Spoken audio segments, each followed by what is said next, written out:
বীরভূম লোকসভা কেন্দ্রে প্রাক্তন IPS officer Debashis ধরকে প্রার্থী করেছে বিজেপি। শনিবার 30শে মার্চ বীরভূম কেন্দ্রের জন্য নাম ঘোষণা হতেই বিজেপি কর্মীরা দেবাশিস ধরের সমর্থনে দেওয়াল লিখন শুরু করে দেন।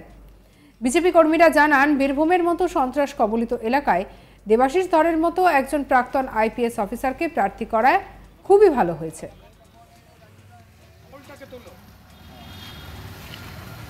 এদিকে তাকিয়ে না, এইদিকে সবাই লেকচার দেখো না, ওইদিকে তাকিয়ে থাকার দরকার নেই। ভিডিওটা কর।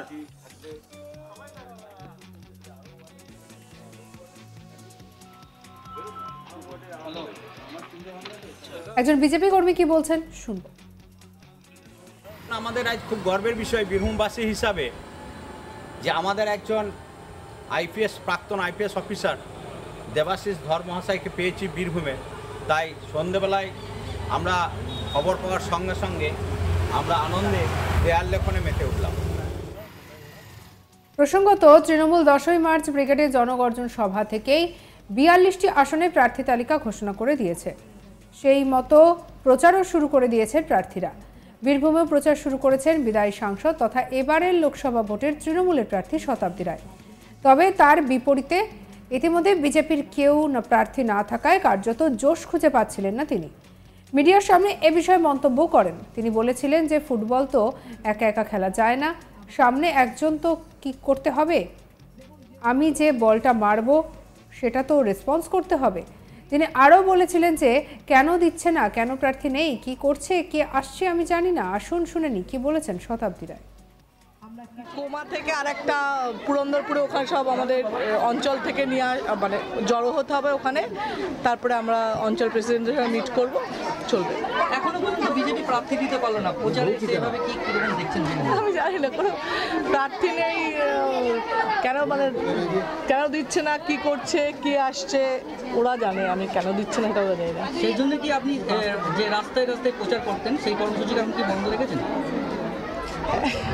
ফুটবল একা একা তো খেলা যায় না, না সামনে একজনকে তো কিক করতে হবে, আমি যে বলটা মারবো তাকে তো কিক রেসপন্স করতে হবে, সেই জন্য দরকার। আর এদিকে এই নিয়ে শান্তনু হাজরা কি রিপোর্ট পাঠিয়েছে দেখব। অনুব্রতর গড় খেলা হবে স্লোগান দিয়েই টিএমসি প্রার্থীরা প্রচার পর্ব শুরু করেছেন। দেরিতে হলেও বিজেপি শতাব্দী রায়কে পরাস্ত করতে নয়া হাতিয়ার নিয়ে আসছে। শীতলকুচি ঘটনায় যে আইপিএস অফিসার দেবাশিস ধর, উনি হচ্ছেন বীরভূম লোকসভা কেন্দ্রের বিজেপি প্রার্থী। রীতিমতোই শোরগোল কিন্তু শুরু হয়ে গেছে। আজকেই দিল্লি বিজেপি কার্যালয় থেকে সেই নোটিশ জারি করেছে, আর সেই নোটিশ কিন্তু বিভিন্ন হোয়াটসঅ্যাপ গ্রুপ বা বিভিন্ন সোশ্যাল মিডিয়ায় পোস্ট করছে ভারতীয় জনতা পার্টির নেতাকর্মীরা। লড়াইটা বেশ কঠিন হবে বলেই দাবি করছে রাজনৈতিক মহল। একদিকে তৃণমূল প্রার্থী শতাব্দী রায় 3 বার এই নিয়ে 4 বারের প্রার্থী তৃণমূল কংগ্রেসের। 3 বার তিনি জয়ী হয়েছেন, পরাস্ত করেছে বিজেপি, বাম, কংগ্রেস সকলকেই। এবারের লড়াইটা কিন্তু বেশ কঠিন বলেই দাবি করছে বাম, কংগ্রেস, বিজেপির প্রার্থী হয়েছে, সদ্য তার নাম প্রকাশ হয়েছে, বিজেপির প্রার্থী হয়েছে দেবাশিস ধর, আইপিএস দেবাশিস ধর। এই দেবাশিস ধর কোচবিহারের এসপি ছিলেন এবং 2021-এর বিধানসভা নির্বাচনে শীতলকুচিতে যে সিআরপিএফকে গুলি চালানোর নির্দেশ দিয়েছিলেন, সেই হচ্ছে দেবাশিস ধর। ওনার নির্দেশেই গুলি চলেছিল, 4 জন মৃত্যু হয়েছিল। এখনো এই ঘটনার তদন্ত চলছে। রীতিমতো এই ঘটনার পর তাকে সাসপেন্ড করা হয়েছিল। ইস্তফা দিয়ে কিন্তু বীরভূম লোকসভা কেন্দ্রের বিজেপির প্রার্থী হয়ে দাঁড়িয়েছে। সূত্র মারফত শোনা যাচ্ছে সোমবার তারাপীঠে পুজো দিয়েই মাঠে নেমে পড়বেন বিজেপি প্রার্থী দেবাশিস ধর। তারপরে আবার রেলগেটে আটকে গেছিল।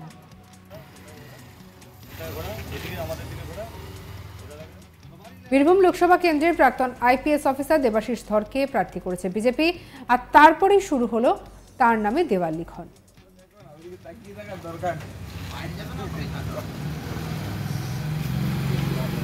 ভিডিওটা কর।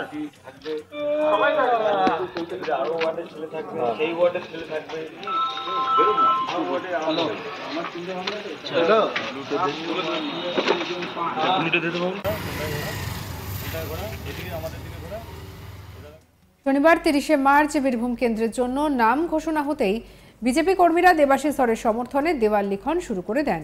বিজেপি কর্মীরা জানান যে বীরভূমের মতো সন্ত্রাস কবলিত এলাকায় দেবাশিস ধরের মতো একজন প্রাক্তন আইপিএস অফিসারকে প্রার্থী করা খুবই ভালো হয়েছে। কি বলছেন বিজেপি কর্মী, শুনবো।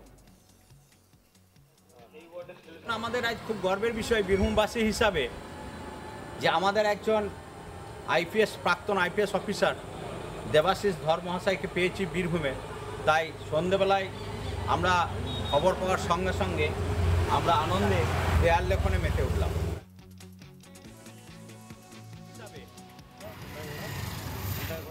আর এদিকে শতাব্দী রায় কি বলছেন, শুনবো।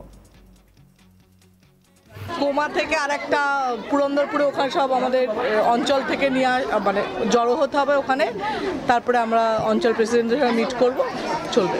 এখনো পর্যন্ত বিজেপি প্রার্থী দিতে পারলো না, প্রচারে সেভাবে কি কিরকম দেখছেন? আমি জানি না, কোনো প্রার্থী নেই, কেন দিচ্ছে না, কি করছে, কি আসছে ওরা জানে, আমি কেন দিচ্ছে না এটাও জানি না। সেই জন্য কি আপনি যে রাস্তায় রাস্তায় প্রচার করতেন সেই কর্মসূচি এখন কি বন্ধ রেখেছেন? ফুটবল একা একা তো খেলা যায় না, না সামনে একজনকে তো কিক করতে হবে, আমি যে বলটা মারবো তাকে তো কিক রেসপন্স করতে হবে, সেই জন্য দরকার।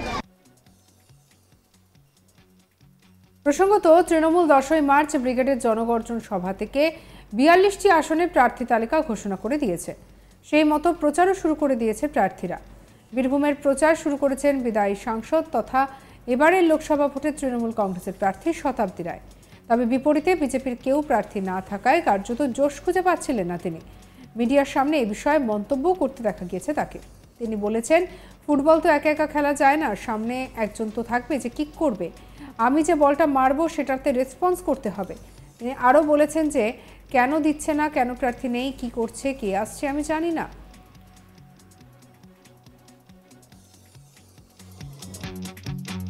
কেন দিচ্ছে না, কি করছে, কি আসছে ওরা জানে, আমি কেন দিচ্ছে না এটাও জানি না। সেই জন্য কি আপনি যে রাস্তায় রাস্তায় প্রচার করতেন সেই কর্মসূচি এখন কি বন্ধ রেখেছেন?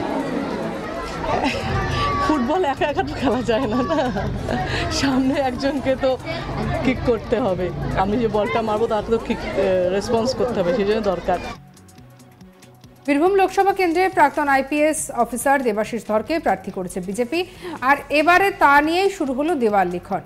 শনিবার 30শে মার্চ বীরভূম কেন্দ্রের জন্য নাম ঘোষণা হতেই বিজেপি কর্মী সমর্থকদের মনে খুশির হাওয়া।